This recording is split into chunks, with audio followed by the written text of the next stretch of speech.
the last Friday in the month of March 2026. Time checking here, 11:32 a.m. And well, it's time for us to talk about matters that matter on the grand jury this morning on Wave FM 91.7 Port Harcourt. Now, of a lot of issues that have been trending, one has been quite dramatic. In fact, it got a human rights activist literally mocking the NBA to say they were tinted glass activists, whatever that means, by the way.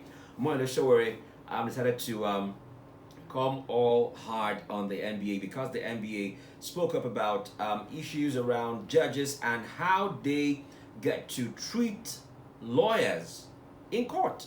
I mean, these lawyers are persons who are paid and, step out to carry out services or render services to their clients in helping them access and attain justice. But as it were, it looks as if the poles are shifting. All right. And so just recently, the Nigerian Bar Association condemned the trend of judges subjecting lawyers to degrading and demeaning treatment in courtrooms under the guise of contempt of court. So that brings me to the question this morning.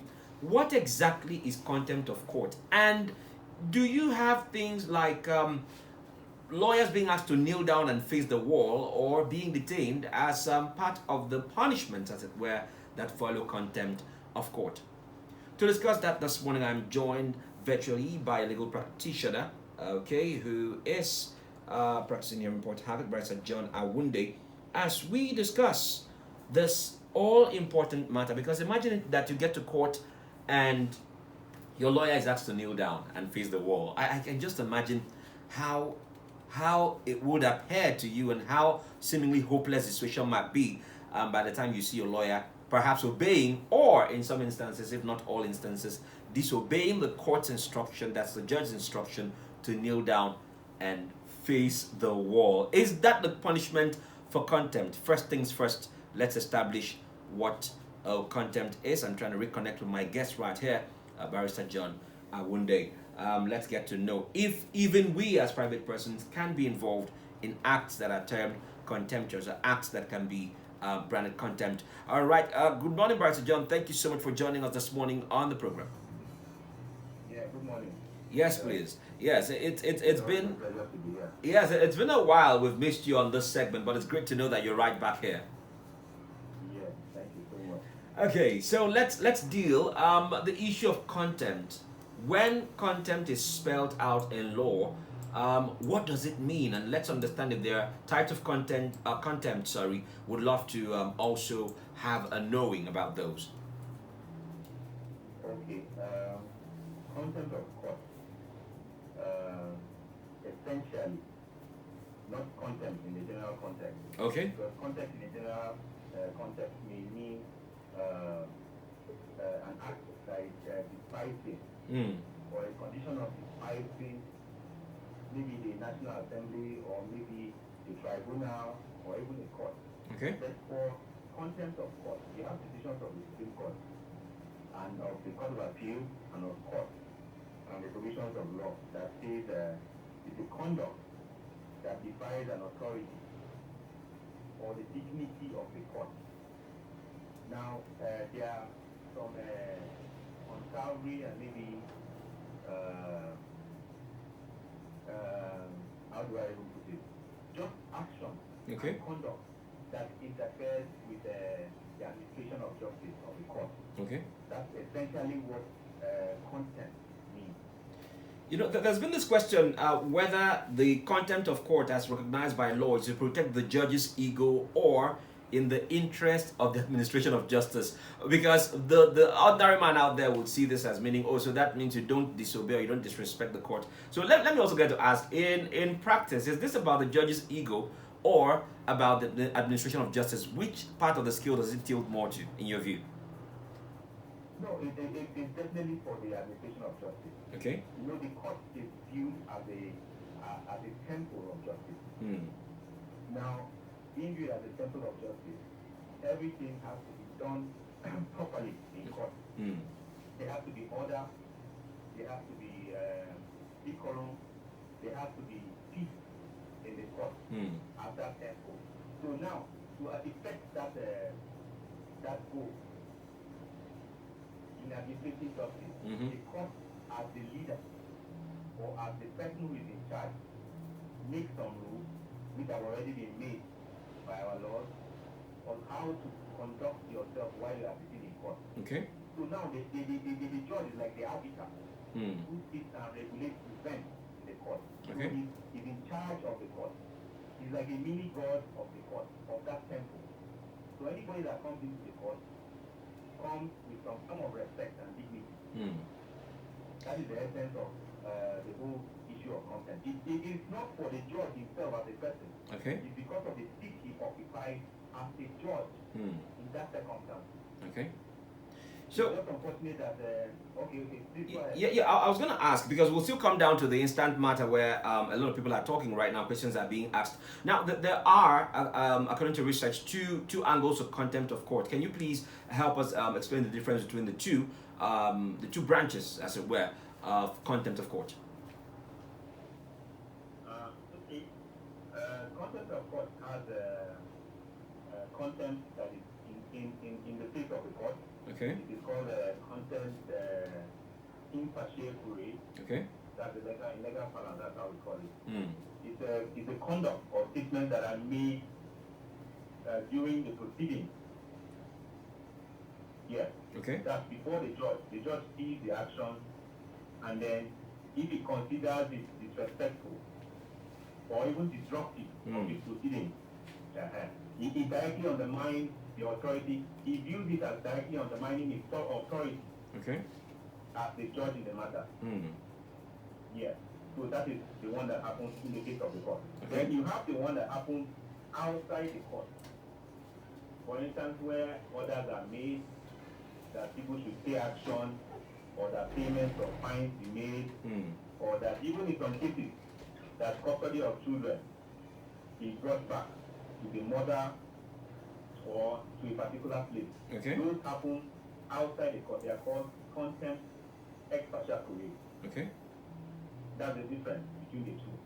That one does not happen in the presence of the court. But in all of them, there are procedures under our law, under the Sheriff and Civil Process Act, okay, or law, as the case may be, and then the judgment enforcement rules.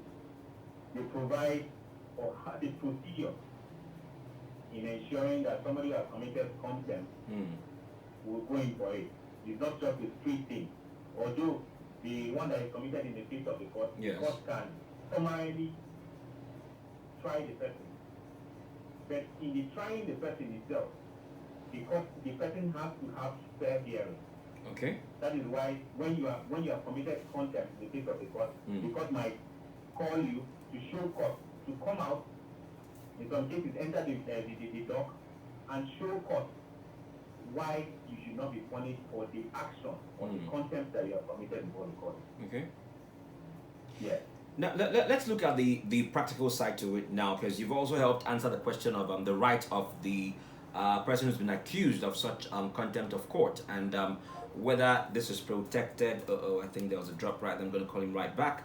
Okay. Barrister General AWUNDE on the grand jury this morning. We're looking at contempt of court, and we've dealt with the basic understanding of what it is, and then we'll move from there to also understanding the two branches to it, and the protection, as it were, of the right of the person who is alleged to have committed the said contempt. Glad to have you right back, Barrister John. Now, let's look at the practical issues that have occurred recently that brought about this conversation.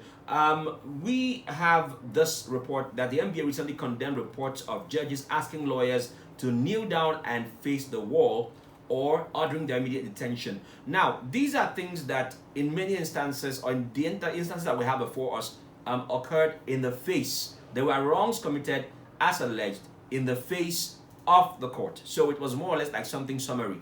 So let me ask, from the human rights perspective, does the judge have legal authority to impose such degrading treatment as punishment following perceived or alleged contempt of court? Like I said, yes. Even a lawyer is not a secret cow when it comes to contempt proceedings. Okay. In fact, even judges of the lower cadre can commit contempt when it has to do with the superior court order for instance, the Judicial Service Commission, or maybe if you have to do with the Supreme Court, and maybe a person is asked to take action on the proceeding. In fact, even obstruct their staff can face contempt charges. So even lawyers are not separate charges, not just the truth. Okay. Because it is disruptive conduct. But the manner in which judges, in particular, go about the process of demeaning lawyers has become wanton. And that is the reason why the NBA has come out strongly to say that this is a violation of the human rights of lawyers. Okay. Because these actions are degrading and they are demeaning. They are demeaning treatment. Yes, for you to ask the lawyer to go and kneel down and face the wall. Yes, we had that. It happened actually. Okay. Yes, it happened. It happened in Abuja about 2 weeks, 3 weeks ago. A particular lawyer was asked to kneel and face the wall. In fact, most of these cases have to do with defamation and involve politicians. Okay. In this particular case, for instance, he was Showe's lawyer. Yes. And then he was trying to tell the court that what the court is doing or what the court is saying is not a date. And the ground came from a date. He wanted the matter to be adjourned to, I think, July or so. So the court was insisting, and the other counsel on the other side were insisting that date was too far. So the lawyer was trying to tell the court that his client has primary or has a convention that he has to attend. In the process of communication, while the story was trying to explain to the court, the lawyer was also trying to talk.